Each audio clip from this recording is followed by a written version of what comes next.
ఆడపిల్ల కనిపిస్తే ముద్దు పెట్టాలి లేదా కడుపైనా చేయాలి అన్న బాలకృష్ణ గారు క్షమాపణ చెప్పాలి.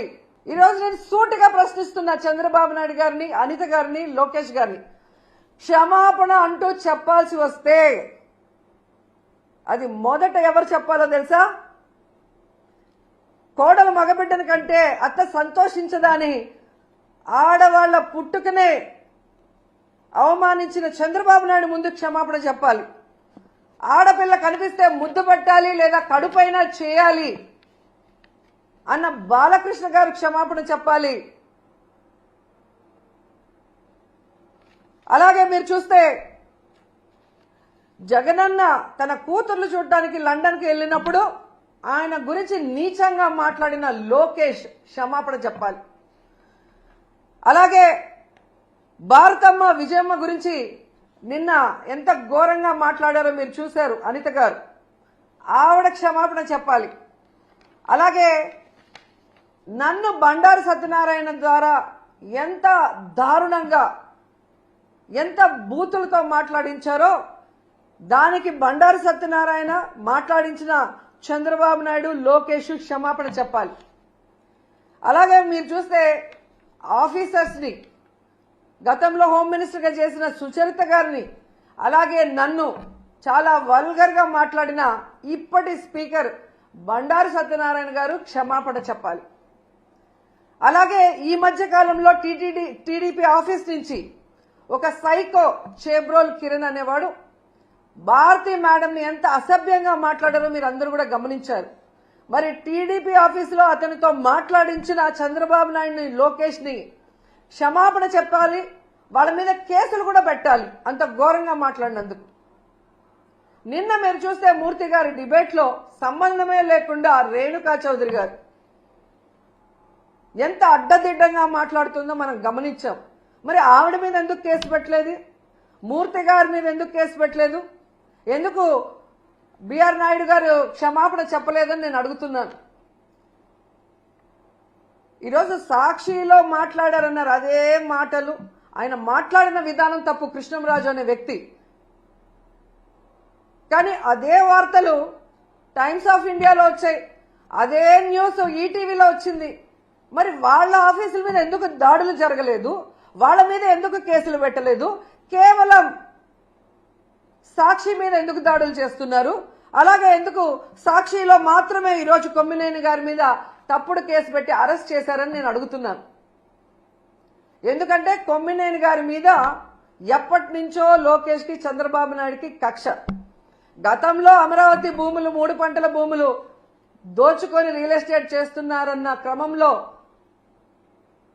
ప్రజలు అక్కడ ఎవరైతే తిరగబడ్డారో, రైతులు తిరగబడ్డారో అవన్నీ కూడా ఆయన తన డిబేట్ లో ప్రజలకు అందిస్తున్నారన్న కక్షతో ఎన్టీవీ యాజమాన్యం పైన ఒత్తిడి తీసుకొచ్చి ఆయనని ఆ ఛానల్ నుంచి బయటకు పంపించారు. అక్కడి నుంచి వేరే ఏ ఛానల్లో ఆయన వెళ్ళినా అక్కడ రానికుండా గేట్లు వేయించారు. సాక్షిలో ఉన్నారు కాబట్టి ఈరోజు ఆయన మీద కక్ష కట్టి ఇటు జగనన్నని, భారతమ్మని ఇరికిస్తూ అటు కొమ్మినేని గారిని ఇరికించాలని ప్లాన్ చేయడం నిజం కాదా అని అడుగుతున్నాను. ఎందుకంటే ఈ డిస్కషన్ జరిగింది జూన్ 6వ తేదీ. ఆ రోజంతా ఎవ్వరూ మాట్లాడలేదు. ఆ జరిగిన నెక్స్ట్ సెకండ్ అది తప్పు అని చెప్పి తాను తప్పు చేయకపోయినా సారీ చెప్పారు జర్నలిస్ట్ గారు, కొమ్మినేని గారు.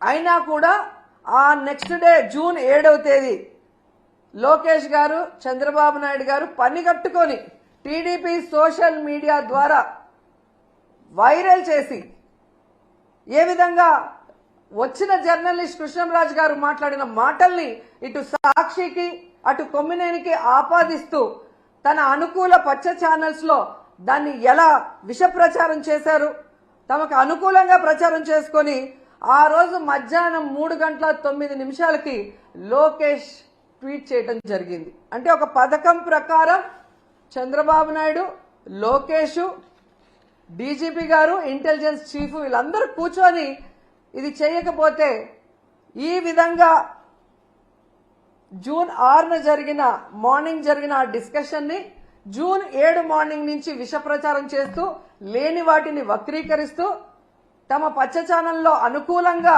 మాట్లాడించుకొని తమకి వైఎస్ జగన్ గారి కుటుంబ సభ్యుల మీద అసభ్యకరమైన పోస్టింగ్లు పెట్టించి రాష్ట్రంలో ఉన్న అన్ని పోలీస్ స్టేషన్లో తెలుగుదేశం పార్టీ నాయకులతో కేసులు పెట్టించి ఆ వ్యాఖ్యలతో సంబంధం లేని సాక్షి మీద దాడులు చేసే విధంగా అందరినీ కూడా రెచ్చగొట్టింది నిజం కాదా అని నేను అడుగుతున్నా.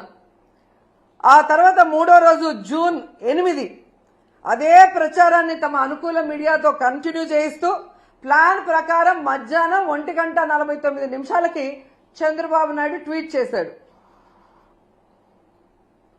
వీళ్ళని అరెస్ట్ చేస్తాను అని. అడిగింది కొడుకు, చేయించింది తమ పార్టీ నాయకులతో కంప్లైంట్లు ఇప్పించి తమ పచ్చ ఛానళ్లతో తప్పుడు ప్రచారం చేయించి పెద్ద మనిషిలాగా దాన్ని కేసు పెట్టి అరెస్ట్ చేస్తానన్నట్టుగా ఈయనతో మాట్లాడిస్తూ అదే పథకంలో భాగంగా పవన్ కళ్యాణ్ ఆఫీస్ నుంచి Pawan Kalyan press note release చేసినట్టు 3:40కి ప్రెస్ నోట్ రిలీజ్ చేయడమే కాకుండా సాయంత్రం 6:45 పవన్ కళ్యాణ్ గారి ద్వారా ట్వీట్ చేయించారు. జూన్ 9 ఉదయం 11 గంటలకి కొమ్మినేని గారిని అరెస్ట్ చేసి కంటిన్యూస్ గా సాక్షి ఆఫీసులు ఎక్కడెక్కడ ఉన్నాయో తిరుపతి, అనంతపురం, కడప, విజయవాడ, శ్రీకాకుళం ఇలా అన్నిటి మీద మూకుమ్ముడిగా దాడులు చేయించారు. ఆ దాడులు చేసిన వీడియోలు, ఫోటోలు చూస్తే మీకే అర్థమవుతుంది.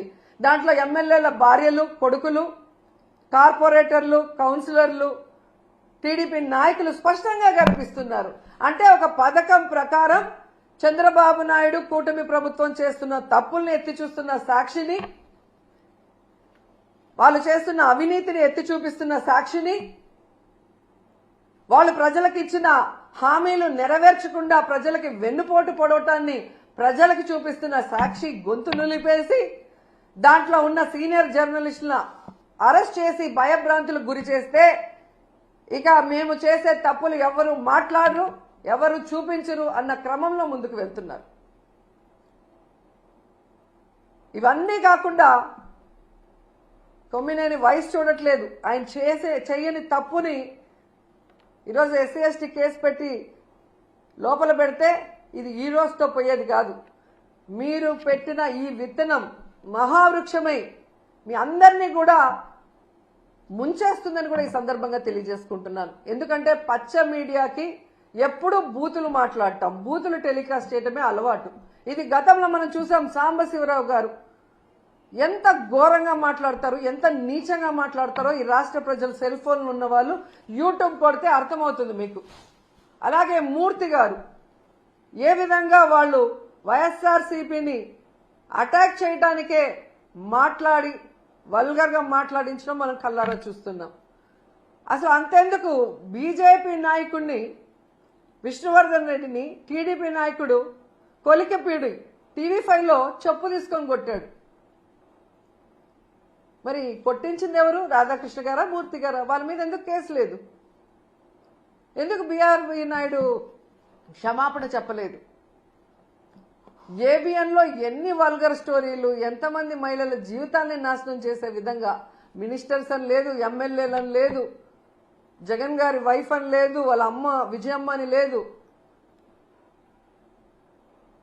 ఆఖరికి ఎంత సిగ్గుచేటంటే షర్మిల గారి గురించి బాలకృష్ణ ఇంట్లో నుంచి సోషల్ మీడియా ఐటీడీపీ గతంలో ఎంత వల్గర్గా ఆమె మీద ట్రోల్ చేస్తే ఏడ్చి కంప్లైంట్ ఇచ్చింది.